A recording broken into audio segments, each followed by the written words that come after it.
Hi hello welcome to post 360. నేను మీ మురళీ రాపల్లి.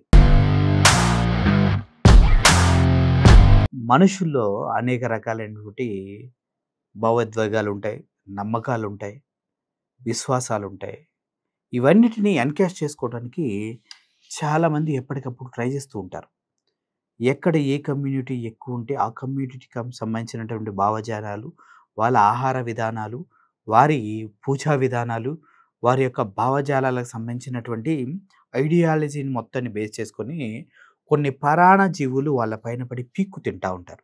పరాణ జీవులంటే ఎవరైతే వారికి ఉన్నటువంటి మత విశ్వాసాలని, మూఢనమ్మకాలని డబల్ చేసి వారిపైన పూజలు అవి ఇవి అని చెప్పేసి బ్రతుకుతూ ఉంటారో అటువంటి వారి గురించి నేను మాట్లాడుతూ ఉన్నాను. ముఖ్యంగా బీజేపీ వారు చెప్తూ ఉంటారు, బీజేపీలోని హిందువులంతా నమ్ముతూ ఉంటారు, గోపేడ తింటే రోగనిరోధక శక్తి పెరుగుతూ ఉందని, గోమూత్రం సేవిస్తే మనకి ఎటువంటి రోగాలు రావని ఇలా ప్రచారం చేస్తూ ఉంటారు. కానీ దీనికి ఎటువంటి సైంటిఫిక్ ఆధారాలు లేవు.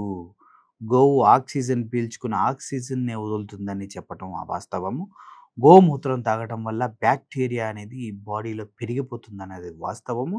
వీటన్నిటికి సైంటిఫిక్ రీసెర్చ్‌లు చేసి తేల్చినప్పటికి కూడా మన పైన వీటిని రుద్దుతూనే ఉంటారు. అనేక వీడియోలు చేస్తూనే ఉంటారు. మొన్నటికి మొన్న ఒక టీవీ ఛానల్‌లో ఒక స్వామీజీకి గోపేడ తీసుకొచ్చి తినమనిస్తే ఆయన తినడు, తాగడు. ఎందుకంటే ఆయన అంటాడు, దేశీ గోవు నుంచి తీశారో లేదో నాకు డౌటు. అందుకే నేను తినను, తాగను అంటారు. కానీ ఆయనే బయటకొచ్చేసి ఈ గోమాత యొక్క పేడ గురించి, దాని యొక్క యూరిన్ గురించి మాట్లాడుతూ ఉంటారు. ఇటువంటి ప్రతి దాన్ని మనుషుల్ని మాయ చేసి ఒక చట్రంలో బంధించి, ఒక మూఢనమ్మకాల్లో బంధించి, ఒక అవివేకులుగా తయారు చేసి పెడుతూ ఉంటారు. అవివేకులుగా అయ్యే వారిలో చదువుకోని వారు ఉన్నారంటే పప్పులో కాలేసినట్లే.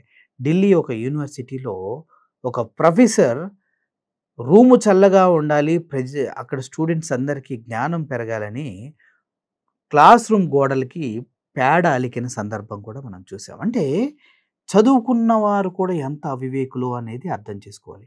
ఆవిడ రూమ్‌లో కొట్టుకోలేమని. ఆవిడ రూమ్‌లో ఏసీలు, సెంట్రలైజ్డ్ ఏసీలు అద్భుతంగా ఉన్నాయి. ఆ తర్వాత క్లాస్ రూమ్‌లో మాత్రం పేడతో అలిగినటువంటి భావజాలాలు కలిగినటువంటి ప్రిన్సిపల్స్‌ని మనం చూసాం. అటువంటి వారు రోజు రోజుకి మనల్ని గైడ్ చేస్తూ మనలో ఉన్నటువంటి మూఢనమ్మకాల్ని, మనలో ఉన్నటువంటి విశ్వాసాలని డబల్ చేసుకుంటూ వెళ్తారు. అయితే అనురాగ్ ఠాకూర్ అనే ఒక వ్యక్తి ఉన్నాడు. ఈయన ఇప్పుడు ఒక అద్భుతమైనటువంటి స్టేట్మెంట్ చేశాడు. 2 చేశాడు ఈయన. ఆ రెండిటి గురించి నేను ఇప్పుడు మాట్లాడతా. ఈయన బీజేపీకి సంబంధించినటువంటి ఒక నాయకుడు. అయితే ఆయన ఒక స్కూల్ స్టూడెంట్స్‌తో ఒక మీటింగ్‌లో మాట్లాడుతూ ఫస్ట్ స్పేస్ ఎక్స్‌ప్లోరర్ ఎవరు అని అడిగితే వాళ్ళంతా చెప్పింది మూన్ పైన అడుగుపెట్టినటువంటి నీల్ ఆర్మ్‌స్ట్రాంగ్ అని, అదని, ఇదని వాళ్ళు చదువుకున్న నాలెడ్జ్‌ని చెప్పారు. కానీ మనం చదువుకున్న నాలెడ్జ్ కూడా వీళ్ళ ముందు బలాదూర్ అనమాట. ఎందుకంటే వీళ్ళ దగ్గర ఒక చెత్త నాలెడ్జ్ ఉంటది. దాన్ని మన పైన రుద్దటమే వీళ్ళ మెయిన్ ఇంటెన్షన్ అయి ఉంటుంది. ముఖ్యంగా ఈ అనురాగ్ ఠాకూర్ అనే వ్యక్తి మాట్లాడిన మాటల్లో అద్భుతంగా ఉన్నాయి. ఏమని మాట్లాడతారంటే, స్పేస్ ట్రావెలర్ ఎవరంటే నీల్ ఆర్మ్‌స్ట్రాంగ్ కాదు, హనుమంతుడు అని చెప్తూ ఉన్నారు. నిజంగానా? హనుమంతుడా? ఆధారాలున్నాయా? వీడియోలున్నాయా? అంటే ఏం అప్పుడు లేవు కాబట్టి దేవుడిని గుడ్డిగా నమ్మేయాలి మనం. హనుమంతుడనే వ్యక్తి దేవుడు కాబట్టి ఆయన మనం నమ్మేయాలనేది ఈయన వర్షన్ అనమాట. ఒకసారి ఆ వీడియోని మీకు చూపిస్తా చూడండి. अंतरिक्ष में यात्रा करने वाले पहला कौन था?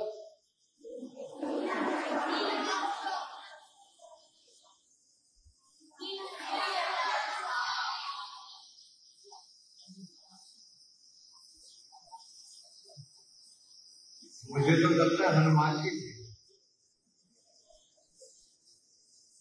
क्योंकि हम अभी भी अपने आप को अभी तक ही देखें।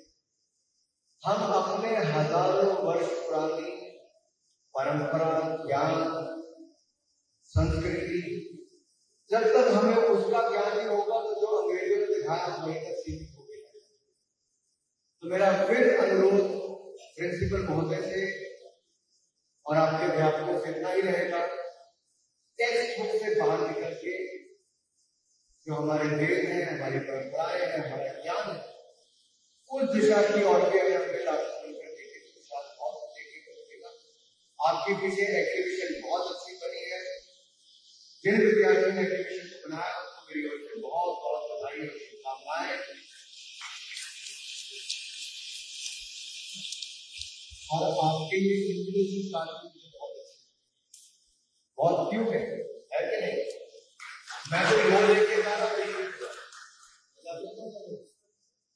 मैंने कहा बच्चों लेके जा रहा हूँ अपने साथ, ताकि मैं भी बाकी में जाके बता सकूं कि पीएम श्री नवोदय विद्यालय प्रतियोगिता के हमारे बच्चे कितने टैलेंटेड हैं।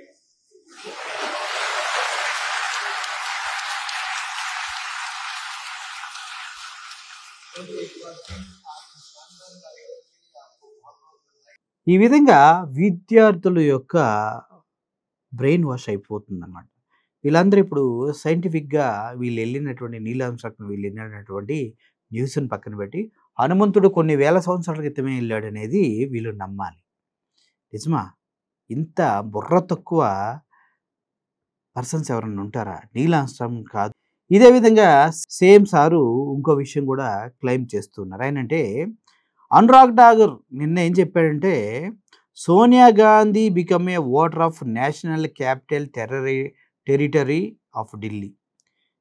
1980లో ఆవిడ నేషనల్ క్యాపిటల్ టెరిటరీ ఆఫ్ ఢిల్లీలో ఆవిడ ఓటర్గా నమోదయ్యారని చెప్తుంది. అంతే, వాస్తవానికి national capital territory was formed in 1991. 1980లోనే ఆవిడ రిజిస్టర్ అయిందని చెప్తున్న ఈ వ్యక్తి అసలు ఆ ఆర్గనైజేషన్ ఫామ్ అయిందే 1991లో అనే విషయాన్ని తెలియకుండా మాట్లాడతారనమాట. ఇటువంటి బుర్ర తక్కువ వాళ్ళు, పనికి మాలిన వాళ్ళు, సొల్లు కబుర్లు, అబద్ధాలని విద్యార్థులకి ఇలా పంచిపెడుతూ ఉంటే మీరేం చేస్తున్నారు నాయకులంటే, మాకు కావాల్సింది కూడా అదే అంటూ నాయకులంతా ముందుకెళ్తున్నారు. ఏం చేద్దాం చెప్పండి? మన పిల్లల్ని ఈ అంధభక్తిలో కొట్టుకుపోయే ఒక ఒక పనికి మాలిన వాళ్ళ తయారు చేద్దామా? లేదంటే ఫ్యూచర్‌ని శాసించే టెక్నాలజీని నింపుకొని ముందుకు సమాజాన్ని తీసుకెళ్ళే ఒక వీరుల్లా తయారు చేద్దామనేది మీరు ఆలోచించి నిర్ణయించుకోవాలి. సొల్లు కబుర్లు వినకండి. వాస్తవాలని సైంటిఫిక్‌గా ప్రూవ్ అయినవి మాత్రమే నమ్మాలని మనసారా కోరుకుంటూ సెలవు తీసుకుంటున్నా. Thank you for watching this video. Murali signing off. Thank you so much.